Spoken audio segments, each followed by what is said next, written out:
Yes, sir. Okay fine, चलो will start. Previous class में हमने फंडामेंटल राइट्स के बारे में थोड़ा सा जो है ओवरव्यू किया था। हम लोग आर्टिकल 14 कवर कर चुके थे, which is right to equality का एक आर्टिकल। तो थोड़ा सा मैं आपको दोबारा से प्रीवियस क्लास का हल्का सा एक हाईलाइट दे देता हूँ।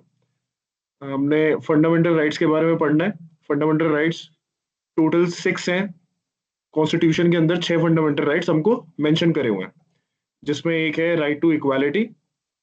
और राइट टू इक्वालिटी के अंदर हम 15, 16, 17 और 18 को हम रीड कर रहे हैं। ठीक है।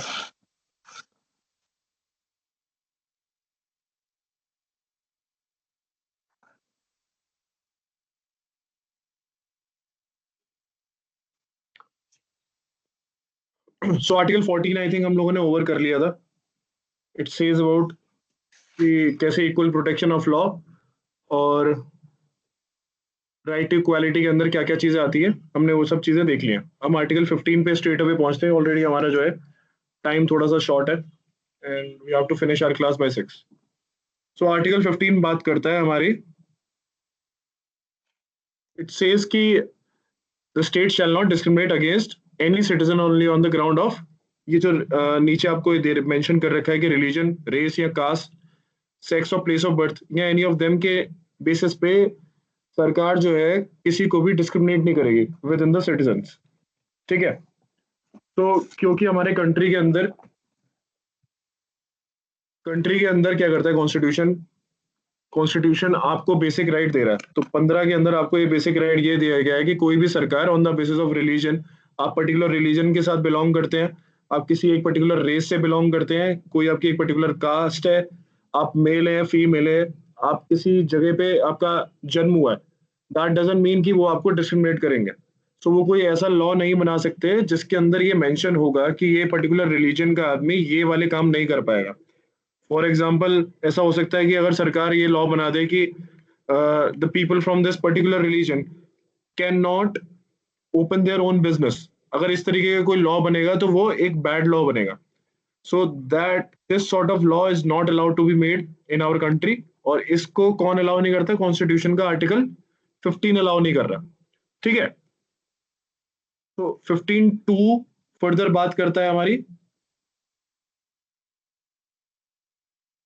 it says कि no citizen on the ground, on the above ground, subject to any disability, liability, restriction or condition with regard to access to shop, public restaurant, hotel and places of public entertainment, यानी कि आप on the basis of this above जो category है हमारी religion, race, caste, sex, place of birth के categorization पर कोई भी आपको ये मना नहीं कर सकता कि आप किसी शॉप में नहीं जा सकते, पब्लिक रेस्टोरेंट में नहीं जा सकते, या किसी होटल में, या फिर प्लेस ऑफ पब्लिक एंटरटेनमेंट जैसे सिनेमा हॉल में आपको अलाउड नहीं है। अगर ऐसा कुछ भी बन रहा है, कोई भी एक लोकल इंसान ये कह रहा है कि people from this community will not be allowed to enter into the cinema hall, तो इस तरीके का कोई भी अगर कोई बात भी कर रहा है तो वो भी अलाउड नहीं किया जाएगा एज पर द कॉन्स्टिट्यूशन। ऐसे ही जैसे गांव में आप देखते हो कि वेल्स होते हैं, टैंक होते हैं, घाट होते हैं, कुछ रोड्स वगैरह है हमारे पूरी कंट्री के अंदर, तो ये जितना भी, ये सारी की सारी जितनी भी जनरल पब्लिक के लिए अलाउड है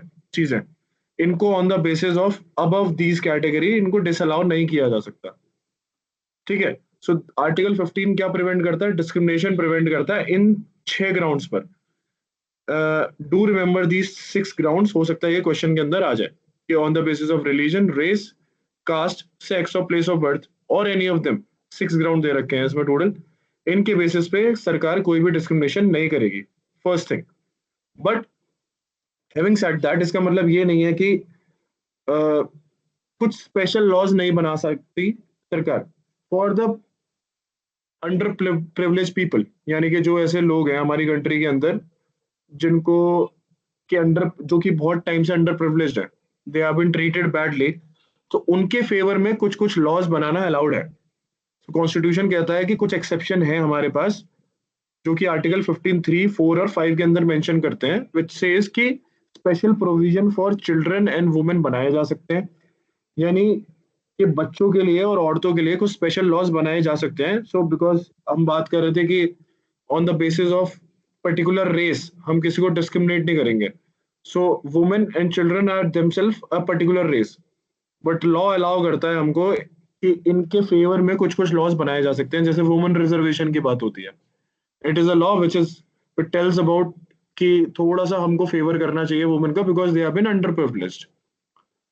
इसी तरीके से आपने देखा होगा कि जब आप गवर्नमेंट एग्जाम का फॉर्म भरते हैं उसके अंदर कैटेगरीज होती हैं, SC category, ST categories, OBC category. So ये जितनी भी कैटेगरीज हैं इनके फेवर में थोड़े थोड़े लॉज बनाए गए हैं, रिजर्वेशंस की गई हैं। वो इसलिए की गई हैं because they have been underprivileged in many long time. Alright. So government क्या करती है, कॉन्स्टिट्यूशन हमारे को अलाउ करता है कि सरकार इनके फेवर में कुछ लॉज बना सकती है, इररिस्पेक्टिव कि हमको ये बोला जा रहा है कि कोई किसी के इन सारे 6 पॉइंट्स के बेसिस पे आप भेदभाव नहीं करोगे। सो ये डिस्क्रिमिनेशन की कैटेगरी में नहीं आता, but this is a welfare legislation. ये वेलफेयर की कैटेगरी के अंदर आता है कि आप इनके फेवर में कुछ लॉज बना सकते हो, वुमेन के फेवर में, चिल्ड्रन के फेवर में, और जो बैकवर्ड क्लासेस हैं उनके फेवर में लॉज बनाए जा सकते हैं। ठीक है, तो आर्टिकल 15 हुआ डन। आर्टिकल 16 बात करता है हमारा equality of opportunity in the matters of public employment. जैसा मैंने अभी आपको बताया, जब भी आप सरकारी फॉर्म भरते होगे तो उसके अंदर आप कैटेगरीज देखते हो कि एससी कैटेगरी है, एसटी कैटेगरी है, ओबीसी है, और अब एक नई कैटेगरी है हमारी ईडब्ल्यूसी, है ना, जहाँ पे इकोनॉमिकली वीकर सेक्शन की हम बात करते हैं, ईडब्ल्यूएस की बात करते हैं। सो अगर तो हमको कॉन्स्टिट्यूशन में लिखा हुआ है कि अपॉर्चुनिटी इक्वल होनी चाहिए पब्लिक एम्प्लॉयमेंट में, तो हाउ कम कि रिजर्वेशन का कॉन्सेप्ट हमारे अंदर है, हमारे लॉज के अंदर बनाया गया? वो इसलिए बनाया गया है क्योंकि जो इक्वालिटी का कॉन्सेप्ट है ना, वो इक्वालिटी का कॉन्सेप्ट बेसिकली रीजनेबल इक्वालिटी की बात करता है। इट सेज कि जो इक्वल है they should be treated equal. So हमारी कंट्री क्योंकि on the basis of caste divided है, आज से नहीं है, थाउजेंड ऑफ द ईयर से डिवाइडेड है। सो जितने भी अपर कास्ट लोग हैं दे आर अलाइक, बट जो lower caste people they have been under privilege since many long, तो they are not alike to the upper caste people. So उनको under privilege को privilege की category में लाने के लिए ये सारे कॉन्स्टिट्यूशन भी हमको ये कुछ कुछ प्रोविजंस मेंशन करता है कि सरकार इनके फेवर में कुछ ना कुछ लॉज बना सकती है ताकि ये लोग अंडर प्रिविलेज से प्रिविलेज आ सके। बिकॉज अगर कोई, फॉर एग्जाम्पल, कोई एक इंसान, अगर 4 लोग हैं, 4 लोग रेस स्टार्ट कर रहे हैं, जिसके अंदर एक फुली फिट इंसान है और 18-19 साल का लड़का है, वो रेस में है, पार्टिसिपेट कर रहा है। एक रेस के अंदर पार्टिसिपेट मान लो कर रहा है कोई ऐसा इंसान है who is disabled, who is physically not so good to run this race. इसी तरीके से कोई एक इंसान है जो कि बहुत ही ज्यादा वीक है, माल न्यूट्रिशन है उनके, क्योंकि घर में पालन पोषण अच्छे से नहीं किया जा सकता, तो वो भी ये रेस लड़ रहे हैं। इसी तरीके से मान लो कोई एक लेडी है, he is also running the race. तो अगर हम इनको सेम लाइन से अगर हम इनको दौड़ाना शुरू करेंगे तो ऑब्वियस है कि जो यंग बच्चा है वो जीत जाएगा। तो ये जो 4 कैटेगरी हैं, these are not alike category, these are unlike categories. अगर यही हो कि ये जो 4 लोग हैं रेस कर रहे हैं, ये चारों के चारों 18 साल के हों, फिर तो ये इक्वल कंपटीशन है। सो इसी के लिए इक्वल कंपटीशन बनाने के लिए जो बाकी की 3 कैटेगरी हैं जो कि अंडर प्रिविलेज है, एक वुमेन है, एक ऐसा बच्चा है जिसके घर में अच्छा खाना पीना नहीं होता, इज नॉट फिजिकली फिट, है ना, एक ऐसा बच्चा है जो कि थोड़ा सा स्पेशली एबल्ड चाइल्ड है। तो इनको अलाइक लाने के लिए इनको कुछ प्रमोशन दिया जाता है in the form of reservation. तो पब्लिक एम्प्लॉयमेंट में बेसिक लॉ तो ये है कि there should be an equality of opportunity for all the citizens in matter relating to employment और appointment to any state, any office of the state. So having said that, आगे further इसमें बता रखा है कि no citizen shall on the ground of only religion, race, caste, sex, descent, place of birth, residence, or any of them be ineligible or discriminated against in respect of any employment or office under the state। अब यही बोला जा रहा है कि equality of opportunity मिली जाएगी आपको state के अंदर, स्टेट की कोई भी जॉब निकल रही है, यानी कि कोई भी सरकारी नौकरी मिल रही है, वहां पे आप सबको इक्वल अपॉर्चुनिटी मिलेगी और कुछ भी डिस्क्रिमिनेशन नहीं होगा on the basis of religion, race, caste, sex, descent, place of birth और रेसिडेंस और एनी ऑफ देम। यहाँ पे 7 कैटेगरी हो गई हैं, ऊपर 6 कैटेगरीज थी, यहाँ पे 7 कैटेगरी है, इनके बेसिस आप डिस्क्रिमिनेशन नहीं कर सकते। बट जैसे मैंने अभी आपको एग्जांपल बताया कि क्योंकि हम अंडर प्रिविलेज लोगों को प्रिविलेज की कैटेगरी में लाना चाहते हैं, तो इसके कुछ एक्सेप्शन ही हमको दे रखे हैं 16 के अंदर। फॉर एग्जाम्पल ये बता रखा है कि सरकार कोई भी ऐसे लॉज बना सकती है जिसमें बोला जाए कि पर्टिकुलर स्टेट के ही लोग इनको इन पेपर्स को दे पाएंगे और इस जॉब अपॉर्चुनिटी को ले पाएंगे। जैसे पीएससी की जॉब होती है जो कि गवर्नमेंट जॉब होती है स्टेट की। तो स्टेट की जो गवर्नमेंट जॉब होती है उसके अंदर डोमिसाइल जो है रोल प्ले करता है। तो ये जो डोमिसाइल रोल प्ले कर रहा है, this is on the basis of, अगर आप देखोगे कि प्लेस ऑफ बर्थ के बेसिस पे है, तो ऊपर तो बोल रखा है कि डिस्क्रिमिनेशन नहीं होना चाहिए, बट प्लेस ऑफ बर्थ के बेसिस पे जॉब्स भी प्रोवाइड करी जा रही हैं, तो इसको अलाउ करा है हमारे थर्ड पॉइंट में। फोर्थ पॉइंट क्या कहता है?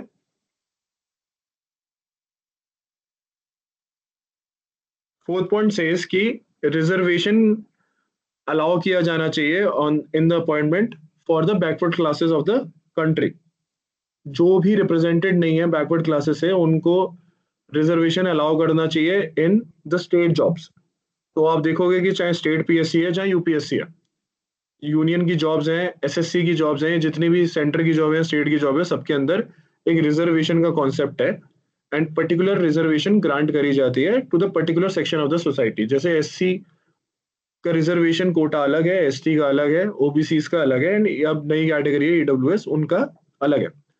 Also in the matter of promotion, promotion की केस में भी अलाउ किया जाता है रिजर्वेशन। ठीक है, so this is article 16, which talks about equality of opportunity in the matter of public employment. We'll go to next article, which is article 17. ये भी right to equality का part है, ये अभी हमारा first fundamental right चल रहा है, which is right to equality. Right to equality के अंदर article 14 आता है, 15 आता है, 16 आता है, 17 आता है and 18 भी आता है। 17 बात करता है हमारा untouchability की। It says कि सरकार ऐसे कोई भी लॉ नहीं बना सकती जो कि अनटचेबिलिटी को प्रमोट करता हो। तो विद इन द सोसाइटी अगर कोई भी अनटचेबिलिटी को प्रमोट कर रहा है तो वो एक ऑफेंस भी बन जाता है। It is not just allowed, but वो एक ऑफेंस भी बन जाता है, यानी कि आपको क्रिमिनली प्रोसिक्यूट किया जा सकता है if you are practising untouchability. यानी आप छुआछूत को अगर प्रैक्टिस कर रहे हो, अगर आपके गांव में किसी एक पर्टिकुलर कास्ट के लोगों को आपके बीच में उठने बैठने नहीं दिया जा रहा है या फिर उनको सोशली बॉयकॉट किया जा रहा है, दिस इज अनटचेबिलिटी। इसको प्रिवेंट करने के लिए बहुत सारे लॉज बनाए गए हैं कंट्री के अंदर। ठीक है, जिसमें से एक लॉ है protection of civil rights act 1955। सो इसके अंदर अगर आप अनटचेबिलिटी को प्रैक्टिस कर रहे हो आपके एरिया में, तो आपके खिलाफ एफआईआर भी की जा सकती है, दिस इज एन ऑफेंस। तो आर्टिकल 17 क्या करता है? It अबॉलिशेस untouchability. ठीक, देन हम बात करते हैं आर्टिकल 18 की, which is abolition of titles. अब ये क्या है? देखो पुराने टाइम में जब ब्रिटिशर्स थे हमारे ऊपर राज कर रहे थे, वो क्या करते थे? टाइटल्स ग्रांट करते थे, है ना? योर मेजेस्टी, योर हाइनेस, कोई लॉर्ड है, कोई प्रिंस है। सो दीज ऑल टाइटल्स, इन सब टाइटल्स को जो है, जैसे पहले पुराने टाइम में नवाब हुआ करते थे, नवाब ऑफ हैदराबाद, ठीक, या फिर नवाब ऑफ आंध्रा, इस तरीके से जो ये टाइटल दिया जाता था, इन सबको अबॉलिश कर दिया गया जब हमारा कॉन्स्टिट्यूशन आया। ये बोला गया कि ऐसे किसी को भी हम, एक इंसान को या फिर पर्टिकुलर सेक्शन ऑफ पीपल जो उस फैमिली से बिलोंग करते हैं, उनको कोई स्पेशल प्रिविलेज नहीं देंगे हम टाइटल देके। इससे क्या होती है? इनइक्वालिटी प्रमोट होती है आपस में, कि somebody is above you and you are below to someone। सो ये अलाउ नहीं किया गया। कॉन्स्टिट्यूशन में क्लियरली बोला कि टाइटल्स को अबॉलिश कर दिया जाएगा। बट जो भी मिलिट्री टाइटल हैं या फिर एकेडमिक टाइटल्स हैं, जैसे if you are a doctor, this is an academic title. You are an engineer, this is an academic title. You are a chartered accountant और अ सीएमए, ये एक एकेडमिक टाइटल है। इसी तरीके से मिलिट्री के अंदर आपको देखते हो कि लेफ्टिनेंट है, यू नो, मेजर है, लेफ्टिनेंट गवर्नर है, ये सारे क्या है? ये भी टाइटल्स हैं, but these are military titles and academic titles. इनको अलाउ करता है, इनको अलाउ करता है कॉन्स्टिट्यूशन, और बोलता है कि state can give this title to someone who holds this particular position. ठीक है, सो ये बात करता है हमारा आर्टिकल 18 अबॉलिशन ऑफ टाइटल की। Now will move to second fundamental right. आपको फर्स्ट फंडामेंटल राइट अच्छे से समझ में आ गया कि this is right, right to equality. Right to equality के अंदर 5 फंडामेंटल राइट्स आते हैं further, which is article 14, 15, 16, 17 and 18. 14 बात करता है राइट टू इक्वालिटी की. 15 बात करता है कि कुछ भी आपका डिस्क्रिमिनेशन नहीं होना चाहिए on the basis of religion, race, caste, sex, place of birth. 16 बात करता है equality of opportunity in the public employment. 17 बात करता है abolition ऑफ अनटचेबिलिटी एंड 18 बात करता है abolition ऑफ टाइटल्स की. ठीक, उसका कुछ एक्सेप्शन है which is military titles and academic title. Will move forward to second fundamental right. Second fundamental right बात करता है राइट टू फ्रीडम की. अब राइट टू फ्रीडम के अंदर कुछ 4 फंडामेंटल राइट्स आते हैं. वो कहाँ कवर होते हैं? आर्टिकल 19 के अंदर कवर होते हैं, 20 के अंदर कवर होते हैं, 21 में कवर होता है और 22 में कवर होता है. 4 आर्टिकल्स आते हैं राइट टू फ्रीडम के अंदर and this is our second fundamental right. So article 19 के बारे में हम यहाँ पे डिस्कस करेंगे जहां पे राइट टू फ्रीडम की बात करी गई है. ठीक है,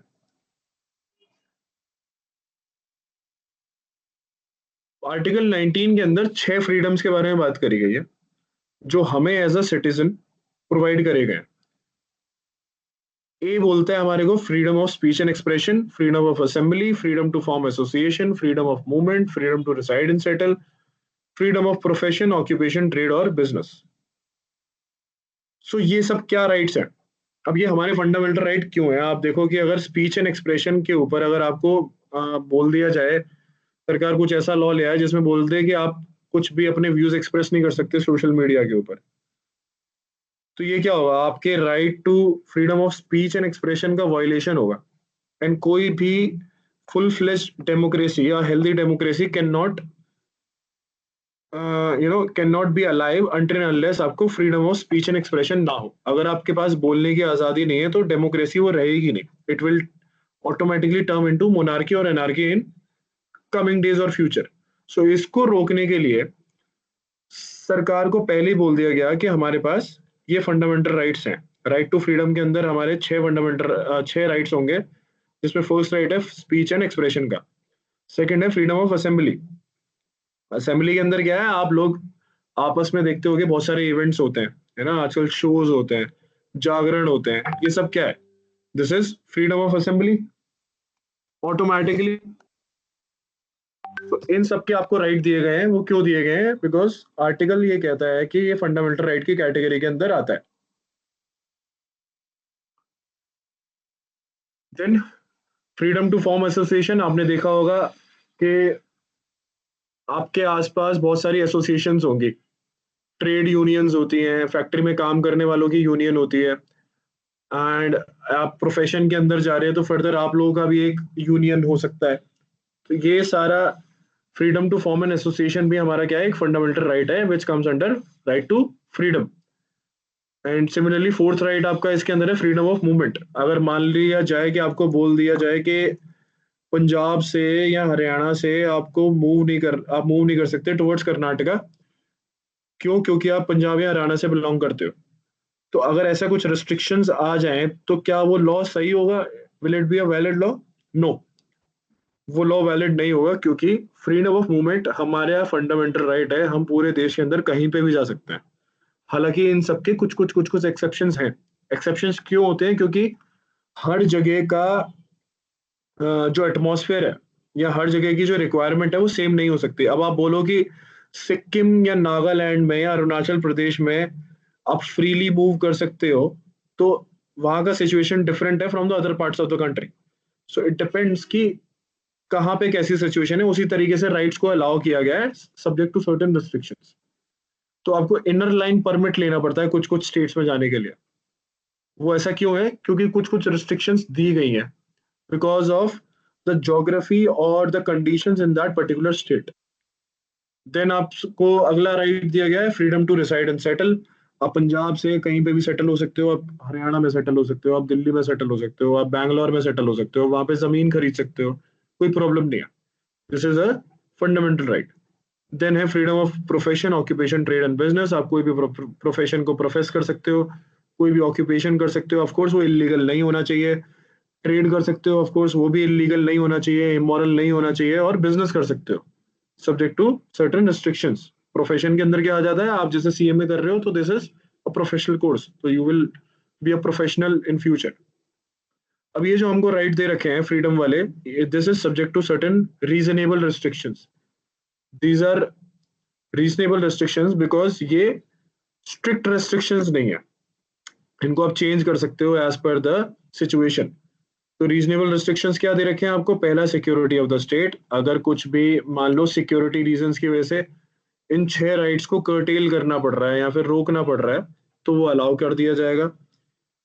friendly relation with foreign states की वजह से अगर हमको कुछ रिस्ट्रिक्शन लाना पड़ रहा है इसके अंदर तो हम ला देंगे। पब्लिक ऑर्डर को मेंटेन करने के लिए आप रीजनेबल रिस्ट्रिक्शन लगा सकते हो। Decency and morality, I told you कि आप कोई भी ऑक्यूपेशन या ट्रेड ऐसा नहीं कर सकते which is against the immorality और which is an illegal trade और बिजनेस। फॉर एग्जाम्पल अगर आप ड्रग्स बेच रहे हो तो दैट डजंट मीन कि this is allowed in our fundamental right तो हमको बेचने दिया जाएगा।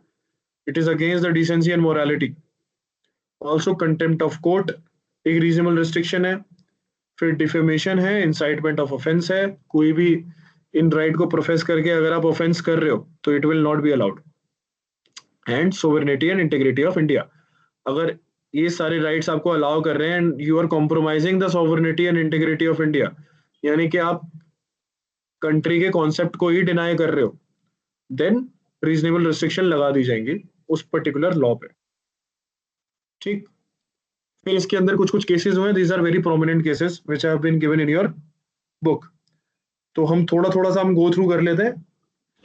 फर्स्ट कहता है Prabhudutt versus union of India में सुप्रीम कोर्ट ने बोला कि right to know news and information about the functioning of the government is included in the freedom of press.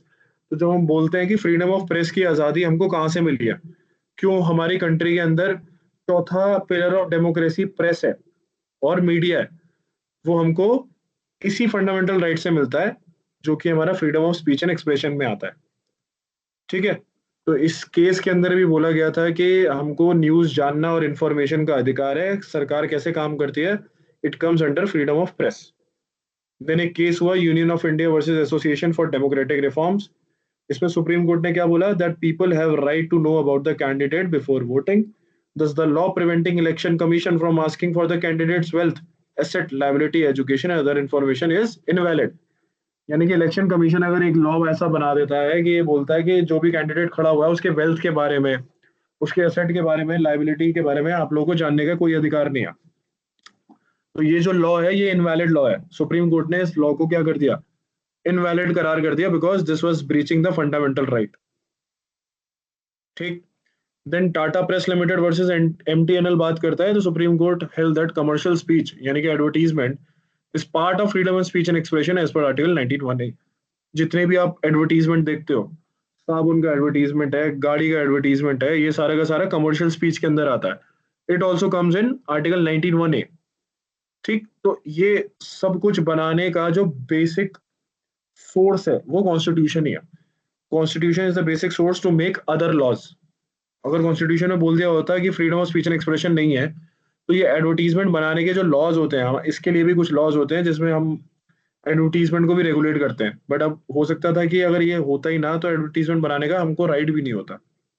तो फंडामेंटल राइट्स क्या है, बेसिक स्ट्रक्चर का पार्ट है, and this is the basic right given to the citizen of country. फिर union of India versus Naveen Jindal, it talks about flying national colour, flying national flag is a fundamental right under 19(1)(a)। आप national flag को लहरा सकते हो, this is fundamental right. Freedom of silence यानी कि अगर आप नहीं बोलना चाहते हो किसी के बारे में तो वो भी आपको अधिकार है, this is part of right to speak. Right not to speak is also fundamental right. Then the important cases Vijay Emmanuel versus state of Kerala, ये बहुत इंपॉर्टेंट केस है, लैंडमार्क केस है। Freedom not to sing the national anthem but not to disrespect it, the student belonging to Apostles' Creed Christian did not sing the national anthem as their religion prohibits glorification of anything else other than their God।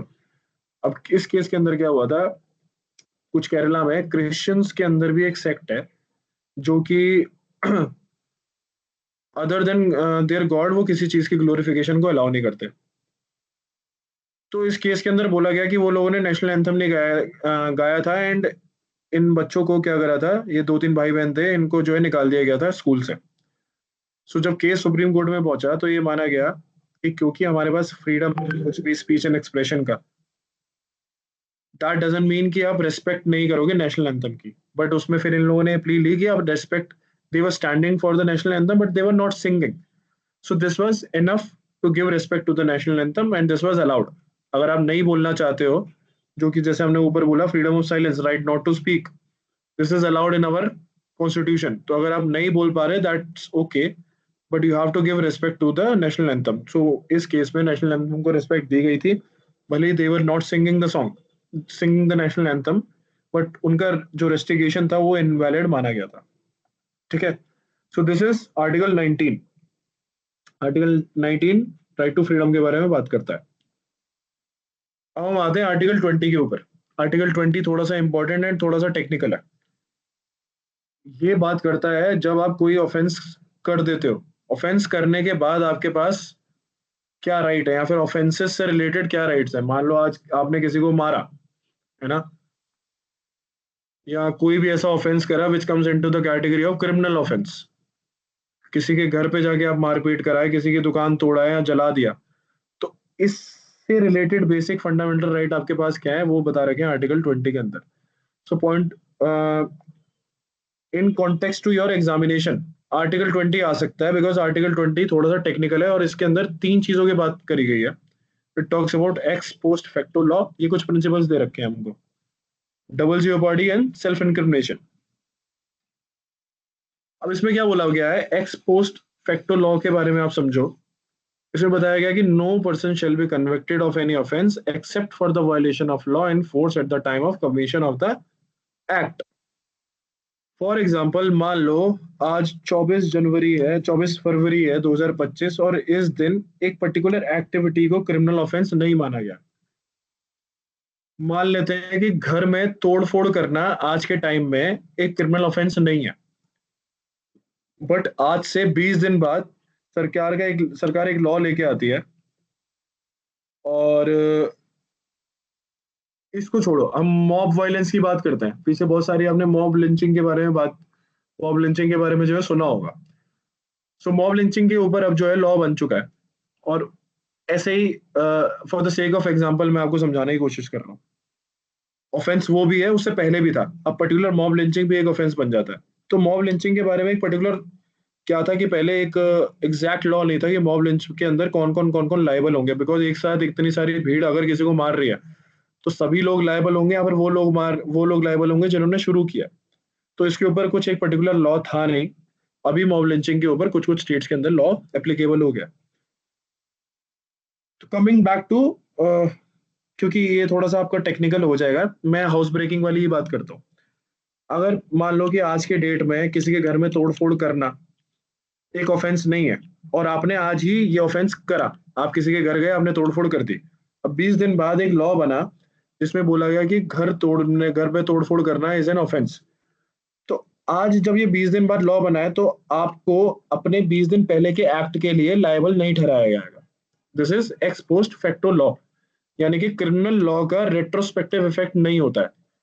आज के दिन जो criminal offence नहीं था, अगर वो 20 दिन बाद क्रिमिनल ऑफेंस हो गया, तो दैट डजंट मीन कि जो काम आपने 20 दिन पहले किया था, क्योंकि आज लॉ आ गया है, तो आपको भी जो है कन्विक्ट किया जाए या फिर आपको प्रोसिक्यूट किया जाए। This is ex post facto law. इसको याद रखना है तो ऐसे रखना है कि criminal law can not be applied retrospectively, यानी पीछे से नहीं अप्लाई कर सकते आप क्रिमिनल लॉज को। सिविल लॉज को आप अप्लाई कर सकते हो पीछे से, but retrospective effect criminal law का पर्टिकुलर नहीं हो सकता। Then will come to other concept of double jeopardy. Double jeopardy कहता है कि आप एक ही ऑफेंस के लिए 2 बार पनिश नहीं किए जा सकते। फॉर एग्जाम्पल, अगर घर में घुस के तोड़फोड़ करना आज एक अपराध है, एक ऑफेंस है। आप इस आप आपने ऑफेंस करा एंड कोर्ट के अंदर ये साबित हो गया कि आपने ऑफेंस किया, तो दूसरा इसी ऑफेंस में अगर आप लायबल हो गए, कन्विक्ट हो गए, तो दोबारा से 3 साल बाद जब आप जेल से बाहर आ रहे हो, तो दोबारा आपके ऊपर एफआईआर नहीं होगी, ये कहते हुए कि आपने 3 साल पहले ये वाला ऑफेंस किया था, क्योंकि आप ऑलरेडी उसका पनिशमेंट ले चुके हो। तो आपको दोबारा उस ऑफेंस के लिए पनिश नहीं किया जाएगा। This is double jeopardy. ठीक। देन आता है सेल्फ इनक्रिमिनेशन। सेल्फ इनक्रिमिनेशन क्या बात करती है ये कहता है कि कोई भी person, no person accuse of any offence shall be compelled to witness against himself. यानी कि सरकार किसी को भी कंपेल नहीं कर सकती to be witness against himself. वो ये नहीं कहेगी कि आप ये जुर्म मानो कि तुमने ये जो मतलब ये ऑफेंस जो किया है वो तुम ही ने किया है, ये कोर्ट में खुद गवाही दो। तो कॉन्स्टिट्यूशन हमको कहता है कि आप किसी को कंपेल नहीं कर सकते ये बोलने के लिए कि हाँ जी ये ऑफेंस मैंने ही किया। सो दिस इज सेल्फ इंक्रिमिनेशन का एक कॉन्सेप्ट है, और ये दोनों ओरल और डॉक्यूमेंट्री एविडेंस पे लगता है। जैसे बहुत बार होता है आपको ये बोला जाता है कि आप जो है गवाही दो कि ये ऑफेंस आपने करा है, तो अगर तो वो जबरदस्ती कर रहे हैं तो वो सेल्फ इंक्रिमिनेशन की कैटेगरी के अंदर आ जाएगा। पर अगर आपका कंसेंट है और आप पूरे होशो हवास में ये कबूल कर रहे हो कि आपने ऑफेंस करा है, तब क्या होता है, वो तब वो कन्फेशन की कैटेगरी के अंदर आ जाता है। तो वहां पे प्रोटेक्शन मिलती है कि उस केस में जो आपका बयान है उसको जो है वैलिड माना जाएगा कि आप अपने अगेंस्ट बयान दे रहे हो। कोर्ट उसको भी इतने आसानी से वैलिड नहीं मानता, but still that is a valid statement. But अगर आपको कोई जबरदस्ती कर रहा है अपने अगेंस्ट विटनेस बनने के लिए तो वो अलाउड नहीं है। ऑल दो अगर मान लो आपका कोई डीएनए टेस्ट करना है, या फिर आपका ब्लड सैंपल लेना है, या फिर आपके घर का सर्च एंड सीजर करना है, so this is allowed, this is not against the self incrimination वाली कैटेगरी के अंदर नहीं आएगा, ये सब चीजें अलाउड होती है। So this is article 20। फिर हम बात करते हैं आर्टिकल 21 की, which is right to life and personal liberty. This is very very important article given in your constitution. इसके बेसिस पे बहुत सारे लॉज ऑलरेडी बन चुके हैं। It says no person shall be deprived of his life or personal liberty except according to procedure established by law। Menaka Gandhi versus union of India में court ने इस पर्सनल लिबर्टी की बहुत ही वाइड एक इंटरप्रिटेशन करी थी। आपको अगर पता है तो कोर्ट का काम क्या होता है, लॉ का इंटरप्रिटेशन करना कोर्ट का काम होता है। लॉ बनाने का काम किसका होता है, लेजिस्लेचर का काम होता है। यानी कि union legislature which is Lok Sabha, Rajya Sabha and president, and state legislature के अंदर कौन आता है, विधानसभाएं आती हैं, है ना, विधान परिषद आती हैं, और गवर्नर आता है। सो ये लोग क्या करते हैं, लॉ बनाते हैं, और इनका इंटरप्रिटेशन कौन करता है, इनका इंटरप्रिटेशन करता है कोर्ट। तो एक ऐसे ही केस आया था Menaka Gandhi versus union of India का, जिसमें पर्सनल लिबर्टी को बहुत ही वाइडली क्या करा गया था, इंटरप्रिटेशन दिया गया था, जिसमें ह्यूमन डिग्निटी को बेसिकली डिफाइन करा गया था कि पब्लिक पर्सनल लिबर्टी के अंदर ह्यूमन डिग्निटी भी आती है, यानी कि क्वालिटी ऑफ लाइफ, जो भी quality of life as a citizen आप जीना चाहते हो, इट कम्स अंदर ह्यूमन डिग्निटी। तो आप अगर देखते हो कि पॉल्यूशन के अगेंस्ट बहुत सारे लॉज बनाए जाते हैं, फैक्ट्रीज जो पॉल्यूट कर रही हैं बहुत ज्यादा, उनको बंद किया जाता है। वो इसलिए किया जाता है बिकॉज आपके पास ये फंडामेंटल राइट है, which is no person shall be deprived of his life और पर्सनल लिबर्टी। अब इसी को देखते हुए बहुत सारे हमारे को राइट मिले, इस पर्टिकुलर आर्टिकल की वजह से हमारे पास बहुत सारे राइट्स आ गए। तो हम देखते हैं कौन कौन से राइट्स हमारे पास आ गए। ये सारे राइट इंश्योर करते हैं कि हमारी क्वालिटी ऑफ लाइफ क्या हो, अच्छी हो। हम सिर्फ एज अ सिटीजन इस कंट्री के अंदर पड़े हुए ना हो, बट हम एक डिग्निफाइड लाइफ को जी रहे हैं। ये कॉन्स्टिट्यूशन इंश्योर करवाता है थ्रू आर्टिकल 21। कुछ कुछ राइट्स हमें आर्टिकल 21 की वजह से क्या क्या मिले, ये सारे केसेस हुए, यानी कि कुछ ऐसे लॉ होंगे जिसके अंदर ये पर्टिकुलर केसेस पहुंचे कोर्ट तक, फिर कोर्ट ने इनका इंटरप्रिटेशन किया और ये राइट्स हमको ग्रांट हुए। जैसे कि राइट टू ट्रेवल अब्रॉड, हम बाहर जा सकते हैं। मान लो कोई लॉ की वजह से ऐसा होता कि बाहर जाना अलाउड नहीं हुआ, ये सतवंत सिंह जी को जो है अलाउड नहीं किया गया होगा, इनका पासपोर्ट ऑफिसर ने इनको अलाउ नहीं किया, तो ये कोर्ट में मैटर गया, वहां पे बोला गया कि ट्रेवल करना बाहर या अंदर दोनों अलाउड है। इसी right to livelihood, D K Yadav versus G M A industry से आया। राइट टू शेल्टर, चमेली सिंह वर्सेस यूपी से निकल के आया। Right to privacy, R Rajagopal versus state of Tamil Nadu से निकल के आया। ऐसे PUCL versus union of India में सुप्रीम कोर्ट ने क्या बोला, telephone tapping is a serious invasion of individual right to privacy which is the part of right to life and personal liberty. ऐसे ही आपका कोई भी फोन टैप नहीं कर सकता because you have right to privacy. Right to privacy की वजह से आपकी फोन टैपिंग को अलाउ नहीं किया जाता। फिर right to medical health and medical assistance. आप देखते हो सरकारी हॉस्पिटल्स वगैरह क्यों बने हुए हैं, बिकॉज आपका राइट है to have the medical assistance. Then protection of ecology and environment, pollution, pollution से भी बचना है, और आप अपने सिटीजन्स को ऐसा नहीं छोड़ सकते कि वो गंदी हवा और गंदा पानी पी रहे हैं। So this right also protects you. Then protection of ecology and environment pollution, then right to education 21A के अंदर आर्टिकल 21A को भी आर्टिकल 21 से ही निकाला गया है। 21A क्या कहता है कि हमारे जो बच्चे हैं up to the age of 14 year उनके पास राइट टू एजुकेशन है। इसलिए बहुत सारे सरकारी स्कूल खुलते हैं, सरकारी स्कूल ही खोले इसीलिए खोले गए थे क्योंकि राइट टू एजुकेशन का लॉ निकल के आया था आर्टिकल 21 में। फिर प्रिजनर के राइट्स होते हैं कुछ। आप प्रिजनर हैं दैट डजंट मीन कि आपको पुलिस कस्टडी में मारा जाए, पीटा जाए, बिकॉज आपका राइट है आप अगर प्रिजन के अंदर भी हैं तो भी आप ह्यूमन डिग्निटी के साथ जी सकते हैं वहां पे। Then right to free legal aid, right to speedy trial, right against handcuffing, right against delayed execution, ये सारे के सारे राइट्स आए हैं हमारे आर्टिकल 21 से। ठीक है।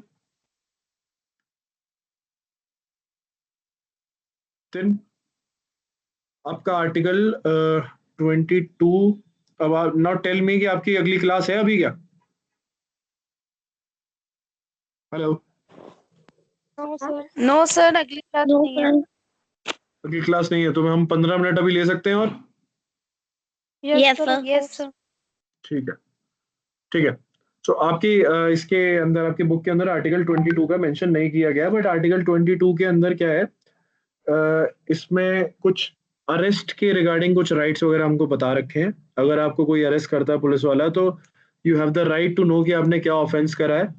ऑल्सो अगर वो अरेस्ट करके आपको कहीं लेके जा रहे हैं तो आपके रिलेटिव्स यानी कि इमीडिएट रिलेटिव्स जो आपके घर वाले होंगे उनको बताना है कि ये आपको अरेस्ट क्यों कर रहे हैं। तो ये भी एक फंडामेंटल राइट है जो कि आर्टिकल 22 के अंदर मेंशन है, which is not given in your book. ठीक। आर्टिकल 21A के अंदर राइट टू एजुकेशन आता है, ये बहुत इंपॉर्टेंट है, इसको याद कर लेना, हो सकता है एग्जाम के अंदर पूछ ले। Right to education article 21A बताता है, it declares the state shall provide free and compulsory education to all children of age 6 to 14 year in such a manner as the state में डिसाइड। यानी कि हर एक स्टेट के अंदर, हर राज्य के अंदर सरकारी स्कूल खोले जाएंगे जहां पे 6 साल से 14 साल के बच्चों को फ्री एजुकेशन प्रोवाइड करी जाएगी। तो दैट डिपेंड्स अपॉन यू कि आप उसमें एडमिशन लेना चाहते हो कि नहीं लेना चाहते हो। बट एक फ्री एजुकेशन कॉन्सेप्ट हमारे को आर्टिकल 21A से मिला। अब जहां पे ये बोला जा रहा है ना, declare the state shell provide, इस स्टेट को ये जो है ना यूपी बिहार ऐसे मत समझना। यहाँ पे स्टेट का मतलब है गवर्नमेंट। ठीक है। अब इसके अंदर गवर्नमेंट ऑफ इंडिया भी आती है, गवर्नमेंट ऑफ स्टेट्स भी आती हैं, और इन सरकारों के अंडर चलने वाले इंस्टीट्यूशन भी आते हैं। बहुत सारे इंस्टीट्यूशन जो गवर्नमेंट इंस्टीट्यूशन आते हैं उनको भी हम स्टेट ही बोलेंगे। अगर वो अपने इंस्टीट्यूशन के अंदर पर्टिकुलर ऐसा लॉ बना रहे हैं जो कि वायलेट करता है फंडामेंटल राइट को, that will also come under the law. यानी कि वो स्टेट ने लॉ बनाया, तो स्टेट की डेफिनेशन बहुत वाइड डेफिनेशन है। दैट डजंट मीन कि ये यूपी बिहार जम्मू कश्मीर इन सब की बात नहीं हो रही है, यहाँ पे स्टेट की बात हो रही है, गवर्नमेंट की बात हो रही है। और यहाँ पे राज्य सरकार, सेंटर की सरकार, इसके अलावा एमसीडी, म्यूनिसिपल कॉरपोरेशन, पंचायत, सब चीजें स्टेट के अंदर आ जाती है। वो सारी बॉडी जो भी लॉ बना रही हैं वो स्टेट के अंडर आएंगी। ठीक। If I am clear, I think I am clear. अब हम नेक्स्ट बात करते हैं अगला फंडामेंटल राइट। हमने दो फंडामेंटल राइट कवर कर लिए हैं, राइट टू फ्रीडम और राइट टू इक्वालिटी। अब हमारा तीसरा फंडामेंटल राइट है राइट अगेंस्ट एक्सप्लॉयटेशन। इसके अंदर दो आर्टिकल आते हैं सिंपल सिंपल से, आर्टिकल 23, आर्टिकल 24। याद कर लेना इन आर्टिकल्स को। अब इसके अंदर क्या बोलता है, right against exploitation, prohibition of traffic in human being and force labour. Force labour पहले के टाइम पे आपको पता हो तो फोर्स लेबर करवाई जाती थी, पहाड़ तोड़वाए जाते थे, बहुत सारी फोर्स लेबर करवाते थे कंट्री के अंदर। तो इसको डिसअलाउ करा गया, बोला कि सिटीजन हो या नॉन सिटीजन हो, आपको जो है फोर्स लेबर नहीं करवाई जा सकती। आप मतलब nobody can force you to labour in your factory और एनीथिंग एल्स। अब ये राइट जो है हमारा सरकार के खिलाफ भी है हमारे पास, यानी कि सरकार ऐसा कोई भी लॉ नहीं बनाएगी जिसमें फोर्स लेबर हो। ऑल्सो कोई भी अगर प्राइवेट पर्सन इस तरीके का काम कर रहा है तो उसको भी अलाउ नहीं किया जाएगा, उसको जेल भी भेजा जाएगा। ठीक है। हाउएवर कुछ कंपलसरी सर्विसेज इंपोज कर सकती है पब्लिक पर्पसेस के लिए, जैसे कि मिलिट्री सर्विसेज या सोशल सर्विसेज। वहां पे कुछ कुछ देखो, मिलिट्री के अंदर है ना कुछ लॉज जो फंडामेंटल राइट है ना हमारे को, जो हमको दिए गए हैं एज अ सिटीजन, मिलिट्री में अगर कोई जाता है तो वहां पे कुछ फंडामेंटल राइट्स अलाउड नहीं है, बिकॉज मिलिट्री एक पर्टिकुलर डेकोरम और डिसिप्लिन की डिमांड करता है. So every right can not be given in to a military person. So वहां पे कुछ कुछ आपको फोर्सफुली करना पड़ता है, जैसे कि अगर आपको अगर सरहद पे भेजा जा रहा है लड़ने के लिए, तो that is not a force labour. आप ये नहीं बोल सकते कि मेरे को नहीं जाना. अगर आपको ऑर्डर मिला है तो आपको जाना पड़ेगा. और इसके अंदर बात करते हैं prohibition of traffic in human being. Traffic का मतलब क्या होता है?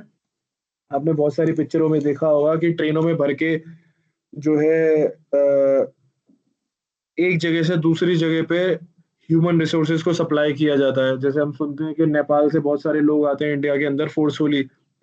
It is a trafficking. आप ह्यूमन बींग्स को एक जगह से दूसरी जगह ट्रैफिक नहीं कर सकते. This is an illegal act, क्योंकि अल्टीमेटली ये सारे काम इलीगल पर्पसेस के लिए किए जाते हैं. तो ये प्रोहिबिटेड है अंडर आर्टिकल 23. फिर हम बात करते हैं आर्टिकल 24 की, which is prohibition of employment of children in factories. अब यहाँ पे 24 में बोला जा रहा है कि childrens who are below the age of 14, अगर वो किसी फैक्ट्री में या माइन में या किसी भी हजार्डस एक्टिविटी में काम कर रहे हैं तो दिस इज प्रोहिबिटेड. इसके लिए सरकार ने लॉज भी बना रखे हैं और इनको पनिश भी किया जाता है जो भी ऐसे काम करते हैं. बट द क्वेश्चन इज कि अगर हम घर पे कोई अपने हाउस हेल्प लगाते हैं 14 साल से उम्र के कम को, तो क्या वो हजार्डियस एक्टिविटी के अंदर आता है? वो हजार्डियस एक्टिविटी के अंदर नहीं आता. तो ऐसी कोई भी जगह जो कि, अब फैक्ट्री की डेफिनेशन भी बहुत बड़ी है. फैक्ट्री के अंदर सिर्फ ये मत समझना कि फैक्ट्री वही है जो तुम फैक्ट्री समझ रहे हो. फैक्ट्री के अंदर बहुत सारी छोटी दुकानें भी आ जाती हैं. तो लॉ के अंदर क्या होता है, कोर्ट बहुत सारी इंटरप्रिटेशंस देता है. जो बुक किताब के अंदर लिखा हुआ है बेसिक लिखा हुआ है, बिकॉज आपके एग्जाम में ऐसा कुछ आता नहीं है. ठीक है. तो 14 साल से नीचे नीचे वाले लोगों को हम यहाँ पे एम्प्लॉय नहीं कर सकते, which is against the law. तो प्रोहिबिशन कर रखा है हमको. अब हम आ जाते हैं नेक्स्ट फंडामेंटल राइट पे. हमने 3 फंडामेंटल राइट कवर कर लिया. अब है चौथा fundamental right, which is right to freedom of religion. यानी कि हमको कोई भी धर्म अपनाने का, उसे प्रोफेस करने का, उसे प्रोपोगेट करने का हमको अधिकार है. इसके अंदर क्या आ जाते हैं, 4 राइट्स आ जाते हैं, 4 आर्टिकल आते हैं. Article 25, article 26, 27 and 28. ठीक है. 25 क्या बात करता है? 25 बोलता है equality, all persons are equally entitled to freedom of conscience and right to freely profess, practice and propagate their religion. आप अपने धर्म को, आपके पास फ्रीडम ऑफ कॉन्साइंस है. कॉन्साइंस का मतलब क्या होता है कि जो भी आप स्पिरिचुअली फील करते हो, आप जिस भी स्पिरिचुअलिटी को फॉलो करना चाहते हो आप फॉलो कर सकते हो. There is no problem. आप उसको प्रोफेस करना चाहते हो, लोगों में फैलाना चाहते हो इन अ पॉजिटिव वे, तो आप उसको कर सकते हो, आप उसको प्रैक्टिस कर सकते हो. जैसे फॉर एग्जांपल हम अगर हिंदुइज्म की बात करें या सिखिज्म की बात करें या फिर इस्लाम की बात करें, क्रिश्चियनिटी की बात करें, सब अपने प्रोफेशन, अपने रिलीजन को प्रोपोगेट भी करते हैं और प्रैक्टिस भी करते हैं. प्रैक्टिस का मतलब क्या है कि जैसे इन इस्लाम बोला गया कि there should be 5 time of namaz, 5 time of prayer. तो this is practicing your religion. तो आपको कोई डिसअलाउ नहीं करेगा. ये नहीं बोलेगा कि आगे आपको 5 टाइम की नहीं पढ़नी है, आपको 4 टाइम की या 2 टाइम की पढ़नी है, सरकार ऐसे ही अलाउ कर रही है. So this is not allowed in constitution. You can always do, you can always practice your religion. But also ये जो हमारा राइट है, ये हमारे सिटीजन्स को, यानी कि जो इंडिया के सिटीजन्स हैं और एज वेल एज जो बाहर के लोग हैं, जो बाहर से भी हमारे इंडिया के अंदर आके रह रहे हैं, those who are not citizens of India, उनको भी ये वाला राइट दिया गया. So there is a difference between citizen and non citizen. I hope ये आपको पता होगा. ठीक. तो आर्टिकल 25 है. ऑल्दो इसके अंदर आपको रिस्ट्रिक्शंस नहीं बता रखी, बट आर्टिकल 25 में भी कुछ कुछ रिस्ट्रिक्शंस है. आप फोर्सफुल कन्वर्जन नहीं कर सकते in the name of freedom of religion. This will be an offence. So forceful conversion are not allowed. Then will talk about article 26. इसमें बोला जा रहा है कि कोई भी रिलीजियस डिनोमिनेशन है, जैसे इन हमारे यहाँ बहुत सारे मठ चलते हैं, बहुत सारे अखाड़े चलते हैं. एंड आप देखोगे कि हमारे in Sikhism also there is an Akal Takht, जो कि हमारे जितने भी गुरुद्वारे हैं इनको इनको मॉनिटर करते हैं, इनको स्टैब्लिश करते हैं, इनके अफेयर्स को देखते हैं। ठीक, ऐसे ही पर्टिकुलर हर गुरुद्वारे की अपनी एक कमेटी होती है जो कि वहाँ के अफेयर्स को देखती है। तो ये आर्टिकल 26 हमको अलाउ करता है कि कोई भी रिलीजियस डिनोमिनेशन, फॉर एग्जांपल आपने सुना होगा ब्रह्म कुमारी करके, तो वो एक रिलीजियस डिनोमिनेशन है। रिलीजन की बात नहीं हो रही है यहाँ पे, रिलीजियस डिनोमिनेशन की बात हो रही है।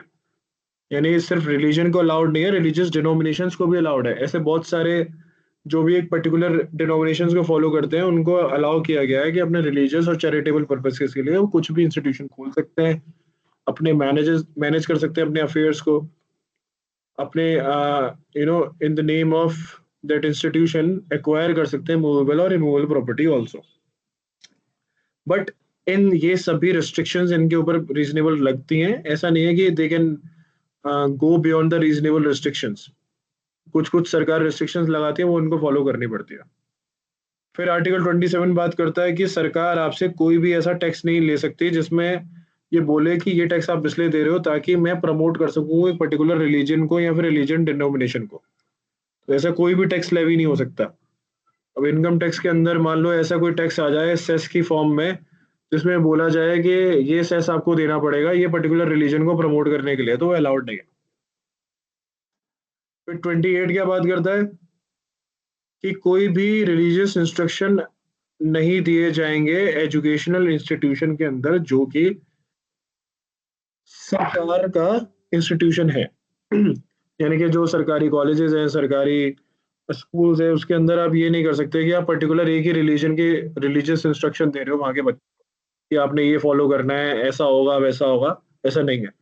हाउएवर कुछ कुछ ट्रस्ट अलाउड है, कुछ कुछ ऐसे स्कूल्स वगैरह अलाउड है जहाँ पे स्पेशली एक पर्टिकुलर रिलीजन के बारे में पढ़ाया जा सकता है। जैसे आपने मदरसे देखे हैं, आपने जो है बहुत सारे सिख स्कूल्स भी हैं, तो यहाँ पे रिलीजियस टीचिंग्स दी जा सकती है। ऐसे मठ हैं, वहाँ पे रिलीजियस टीचिंग दी जा सकती है, कोई प्रॉब्लम नहीं। सो आर्टिकल 25 टू 28 आपका कवर हो गया। This is right to freedom of religion, this is fourth fundamental right.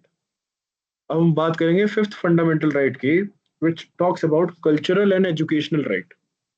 इसके अंदर दो आर्टिकल आते हैं, एक आता है 29, एक आता है article 30। So this is your fifth fundamental right.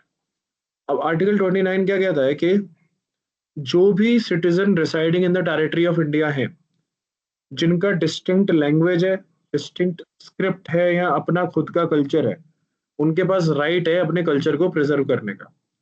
अब फॉर एग्जांपल आप अरुणाचल प्रदेश में चले जाएं, आप नॉर्थ ईस्टर्न स्टेट्स में देख लें, या फिर कुछ कुछ areas of central India as well as Andaman Nicobar में चले जाएं, यहाँ पे बहुत सारी ट्राइब्स हैं आज भी। जब हम एसटी की बात करते हैं, विच इज शेड्यूल्ड ट्राइब्स, तो इन ट्राइब्स को बहुत सारे राइट्स दिए गए हैं अपने खुद के कल्चर को प्रोटेक्ट करने के लिए। इनके अपनी स्क्रिप्ट्स भी हैं, अपनी लैंग्वेज भी है। तो कंट्री के अंदर डिफरेंट डिफरेंट लैंग्वेज को प्रोटेक्शन दी गई है थ्रू आर्टिकल 29। ठीक है। ऑल्सो कोई भी सिटीजन को डिनाई नहीं किया जाएगा किसी भी एजुकेशनल इंस्टीट्यूशन में एडमिशन लेने के लिए। डिस्क्रिमिनेट नहीं कर सकते आप on the basis of religion, race, caste, language और एनी ऑफ देम। यानी कि आप लैंग्वेज के बेसिस पे, कास्ट के बेसिस पे, रिलीजन के बेसिस पे किसी भी एजुकेशनल इंस्टीट्यूशन के अंदर कोई ऐसा लॉ नहीं बना सकते कि ऐसे पर्टिकुलर रिलीजन, कास्ट और लैंग्वेज के लोग यहाँ पे नहीं काम कर सकते या नहीं आ सकते, एडमिशन नहीं ले सकते।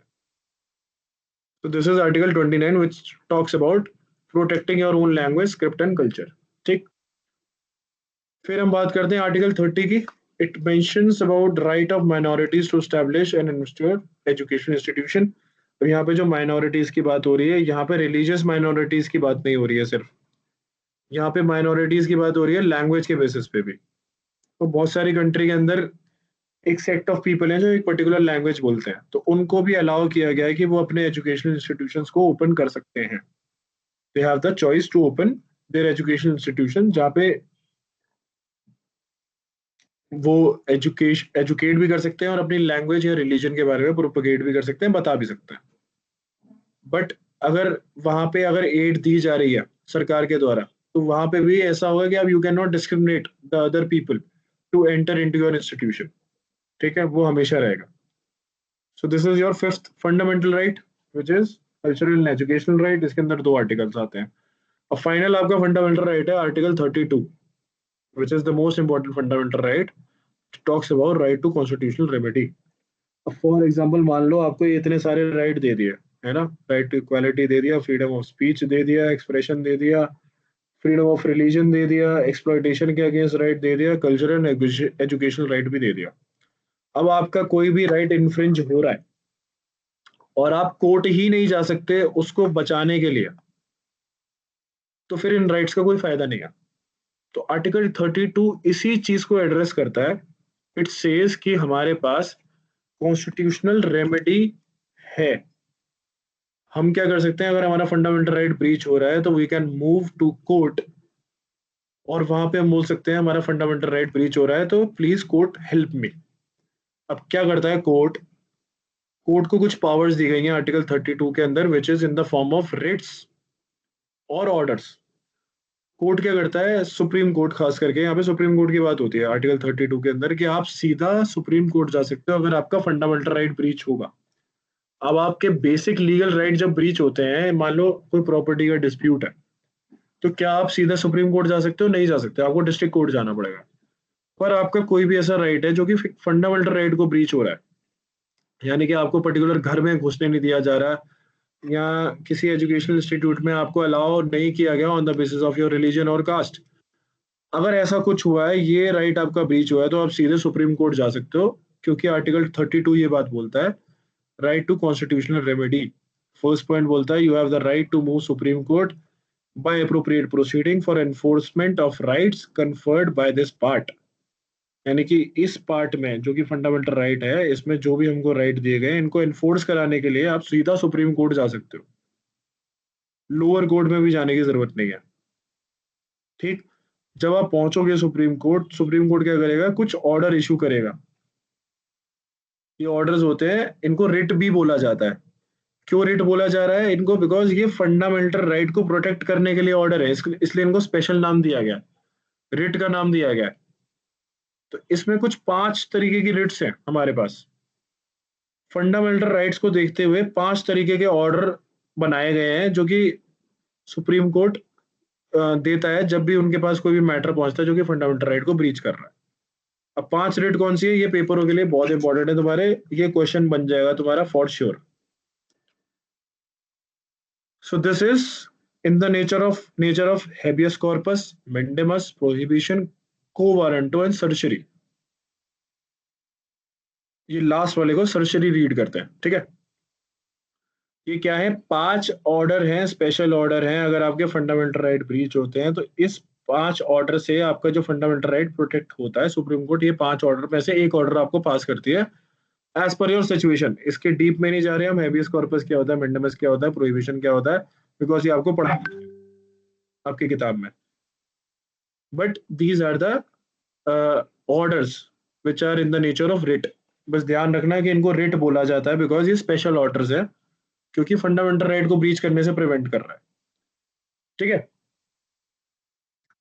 सो दिस आर्टिकल क्या है, गारंटी करता है कि आपका फंडामेंटल राइट प्रोटेक्टेड रहेगा। आर्टिकल 32 गारंटर है, it guarantees that your fundamental rights will always be protected. Else अगर ये 32 नहीं होता तो इन राइट्स का कोई फायदा नहीं था। आप सीधा सुप्रीम कोर्ट जा सकते हो